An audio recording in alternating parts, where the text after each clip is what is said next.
Hello, and welcome, comic book enthusiasts and story lovers, to our brand new episode.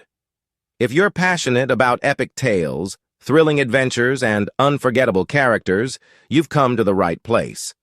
Before we jump into the story, make sure to hit that like button, subscribe to our channel, and ring the notification bell so you never miss an episode. Your support helps us bring these incredible stories to life.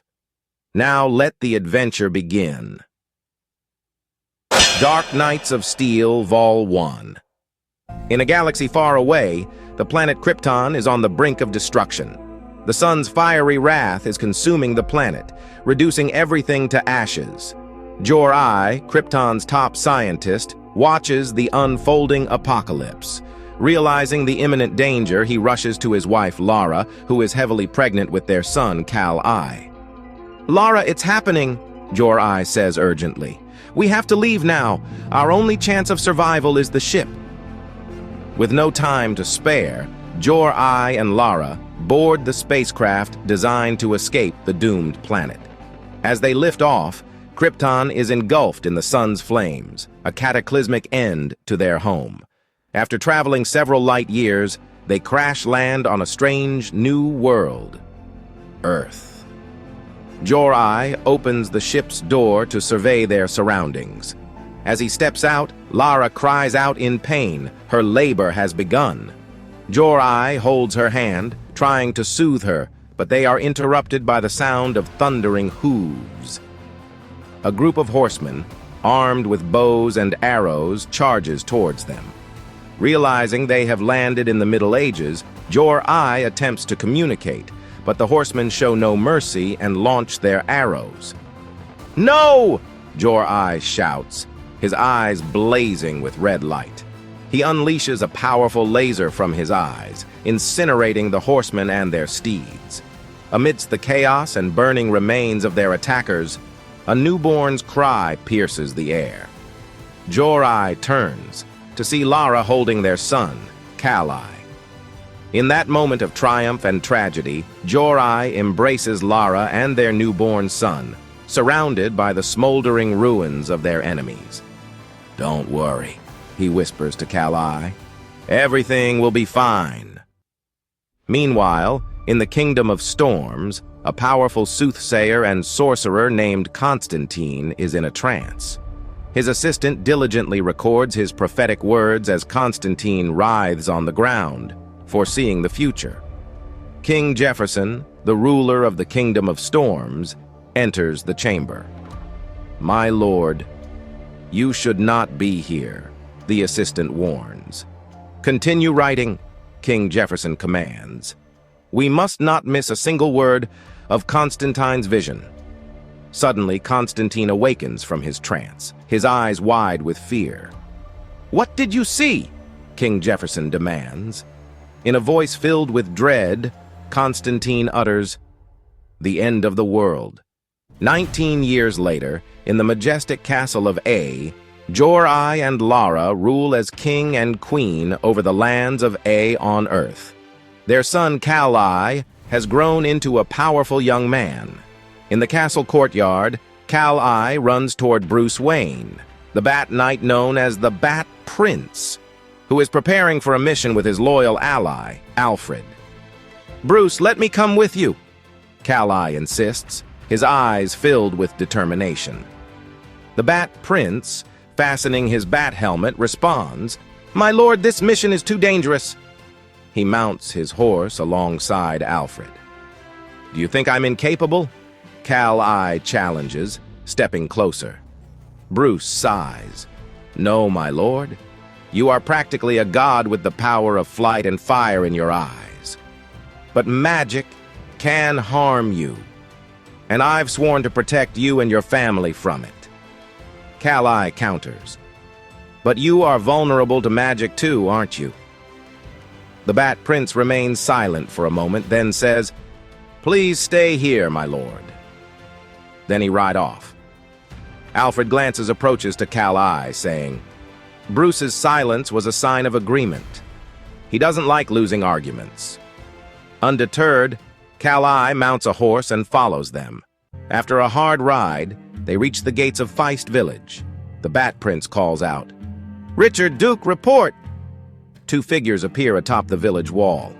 "We tracked the Banshee to the Pullman and evacuated the village," reports Richard, one of the Robins, under the Bat Prince's command. As Bat Prince, Richard, and Duke enter the village, Alfred remains behind to guard the gate. "I'll stop Banshee if she tries to escape," he declares. "She won't," Bat Prince replies with certainty.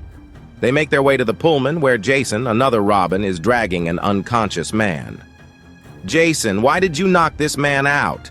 Bat Prince inquires sternly. "He resisted evacuation," Jason explains. "I had no choice." Stephanie, another Robin, joins them. "The village is fully evacuated and Banshee is inside," she reports. "Well done, Robins. Stay here," Bat Prince commands. He enters the Pullman, finding Banshee asleep in her room. He places his sword at her head. "Get up, Banshee, slowly." Startled, Banshee wakes. "The door was locked. How did you get in?" she asks. "Do you know who I am?" Bat Prince responds. "Yes, you're the bastard Bat Prince," Banshee replies. "So you know that opening a door is nothing for me," Bat Prince says. "Are you another assassin sent by King Jefferson?"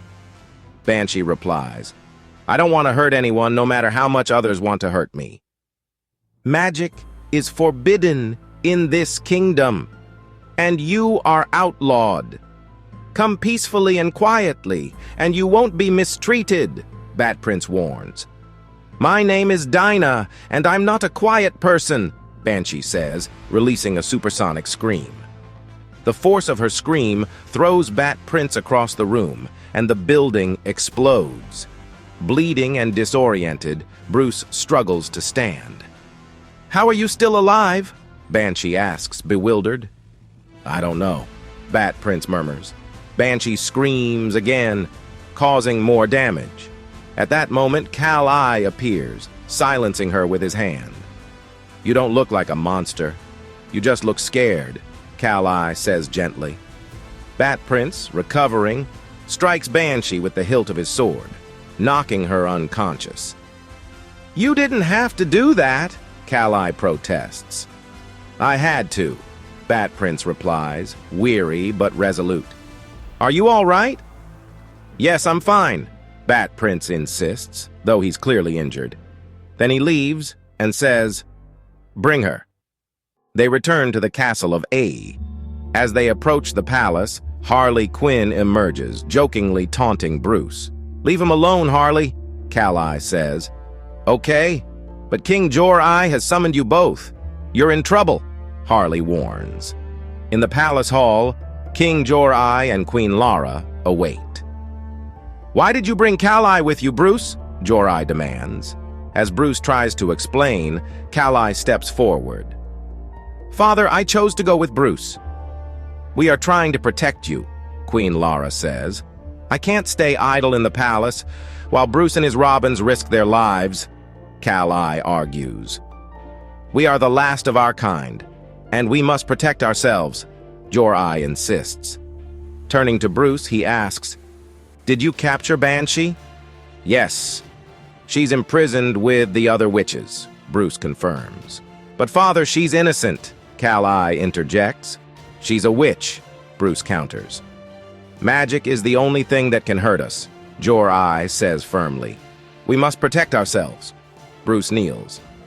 "I will continue to protect you, my king and queen." Queen Lara approaches, taking his hand. "You don't have to kneel. Your parents, King Thomas and Queen Martha, were our friends. This is as much your home as ours." Queen Lara, lifting Bruce to his feet. "If I had my way, you would sit on the throne instead of us," Jor-I says. "But the people don't accept me. You are a god, and I am just a bastard," Bruce responds. "Who cares?" Kal-El retorts. "The people of this land care," Bruce says, sparking an argument. "Enough," Jor-I commands, standing from his throne. "Bruce, walk with me." They ascend to the battlements where a storm rages. "What's troubling you today?" Jorai asks. I'm scared, my lord. I should have died today, but I survived. I fear I am cursed by the Green Man. I've sworn to protect you from magic, but now I doubt I can, Bruce confesses. Jorai confesses and says, You are not cursed. The truth is, your mother and I had relationship. You are my son. You inherited my powers. That's why I believe you should sit on the throne. You can be a bridge for our kind and mankind. 2 kings have loved you. Meanwhile, in the Hob forest, a rebel named Oliver Queen prepares his bow. Next to him, the Green Man conjures an arrow with his lantern ring and hands it to Oliver. Oliver aims and releases the arrow.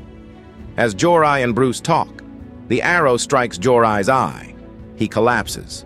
Bruce, cradling him, watches in horror as Jorai dies. Enraged, Bruce's eyes glow red.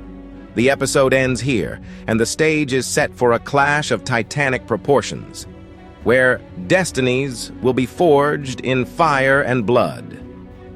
The saga continues in the next thrilling episode, where heroes will rise and darkness will descend. Thank you so much for watching today's episode.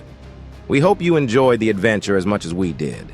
If you liked the video, please give it a thumbs up, and don't forget to subscribe to our channel and hit the notification bell so you never miss out on our future episodes. Your support means the world to us and helps us continue creating great content for you. Until next time, stay tuned and keep exploring the world of comics.